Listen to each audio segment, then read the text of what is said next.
the most important part of the season? Yeah, the lads are great. It filled us with confidence this last week. We're starting to get everyone back together with Thomas and Tedden back in training. We're up for it. We're up for the fight, and that's what it's going to be now for the next 9 games. Team news, please, and of this for this weekend. Not good. We're missing everyone, plus that we had before, and Chio as well now, because she obviously got injured on international duty as well. So it got so bad earlier in the week that Kev Foley had to train in the opposition, and Kev Foley tweaked his hamstring as well. So I'm losing staff as well as players now. So Lokonga. Nope. No. Playing Spurs away is not going to be an easy task. You managed to really challenge them back in October, but they will try to bounce back after their defeat against Fulham recently as well. Yeah, they're a brilliant team. They're a brilliant team, even if we haven't got 10 players missing. But we know how hard it's going to be. Now let's go and attack this now. We're going to give it absolutely everything. They're a brilliant team. They play quick. They're very bright. So, individually they're excellent, and then really well coached as well. They're very clear in what they do. It's very hard to play against as well. They've got some players who have fixed positions, and then a lot of movement and rotation as well. A lot of freedom and fluidity within the structure and the shape and how they play. Love watching them play. Hopefully I don't. Hopefully we're able to cope with it on the weekend. But they've done great this year, and they've to sort of change very quickly how they play, and they're able to do that really quickly at the start of the season. So pose loads of threats. Really difficult game for us, but it's the next opportunity for us, and we're really looking forward to it. It's a couple of weeks away. We're coming off the back of a well-earned point in the end against Forest. So let's go. We spoke about the players and their body language and their confidence. I was wondering, from your point of view, as a manager, first season for yourself, managing the Premier League, what did you learn about yourself, your management style as well, during the journey so far? I think we're constantly learning, and even if if I'm still in this kind of role in 10 years' time, I still will be as well, and hopefully I'll be getting better. I've improved, but I'd like to think all of the staff and all of the players have as well. We've learned a heck of a lot. This league is really ruthless, but what we've shown is we can compete at this level. We've competed with everyone for large spells in many games this year, so that's given me a lot of confidence and belief as well that what we do is good, and it's the right way of working. So I've learnt there's too much to say now. Learnt loads, but I'd like to think that's because we're open to it as well, and we accept that we don't know it all. Going up against the best, it can only make you better. You're above the relegation zone and in control of your own destiny. Is that a scenario that you imagined before the start of the season? Yeah, we believed in ourselves as a group. We believed ourselves as a football club. You say we were above the line at the moment. I don't know. Yeah, maybe we are, maybe we're not. But it is still in our destiny anyway. I believe we're in control of it. We got to pick up wins. We got to pick up points. And you're right. It's a critical stage of the season. But we always believed. I think my first interview at the beginning of this season would have been, yeah, we can do this. We know it's a huge challenge, but if we'd have been going into this season not believing, then there'd have been, we wouldn't be in the position that we're in now. Thank you. Ron? Yeah. Rob, just the 2 teams either side of you have asterisks by their name at the moment. That uncertainty can't be helpful, can it? It's not something we think about. I mean, we're aware. Of course, we're aware of it. I mean, who's not? Everyone is. Even if you're not a football fan, I think at the moment you're aware of the situation, what's going on. But we can only control what we can, and that's trying to get as many points as possible. And if we don't, it doesn't really matter what goes on, points deductions or not, appeals and being successful or not. So it's a really strange situation. It's difficult to talk about because it's not happening directly to us, but obviously we're involved in it. But again, the right thing to say in it, because it is the right thing to do, is just control us and work as hard as we can and try and get the points required. And we won't really know how many of those points, we won't really know what it is going to take.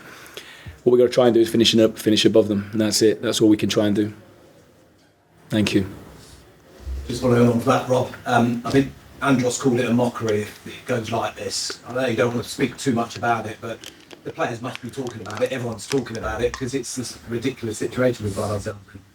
Yeah, I mean, it's like I said, it's unique. It's different. I think the bit that will be, I think I used the word mental or something in an interview earlier a few weeks ago, was if it goes beyond, the end of the season. I think that's the bit that's going to be challenging for everybody. But I'll bring it back to, look, we if it does, then it does. But we've got to make sure that we're in that mix. And so if we don't do our job and we don't get the points required, then we're not in that mix, then it doesn't matter at all. So it is unique. And I know everyone's talking about it because for it to happen to two football clubs and in a season, it's not happened before. So, and the stakes are so high because it's the Premier League now, and the everything, not just it is, but the money is huge and what it's worth. So. I get the question. I know everyone is talking about it. I know the lads will talk about it, but it's not something that when we're sat in here as a group, and it's not something that we're going to say, right, let's bank on this. We can't. So we'll try and steer clear of that conversation as much as possible. Probably more one for Gary, isn't it? Because how can he plan for next season and the recruitment guys when you're not going to know until I don't know when? Well, yeah. Again, we got to try and make sure it is in our hands, and there's enough points available to us to be out of that conversation. And I know that's really difficult for us. We know we've got a lot of tough games to go, but our aim, and I'm sure everyone's aim, is to try and make sure that come the final whistle on the last day of the season, they're not involved in that conversation, and we've got enough points by hook or by crook. But if it does go beyond, I mean. It's just going to be we'll deal with that as and when, if that happens. Back to the football.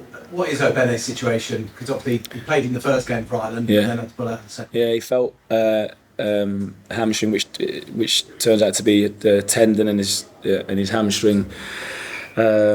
So he reported it. I think at half time he was feeling awareness, and then he came off into the second half. Tried training a couple of days later, but unfortunately there's something there. We got him back as soon as he came out of the training session, and then we've scanned him, and we'll see how he reacts now. But it's probably going to be a few weeks.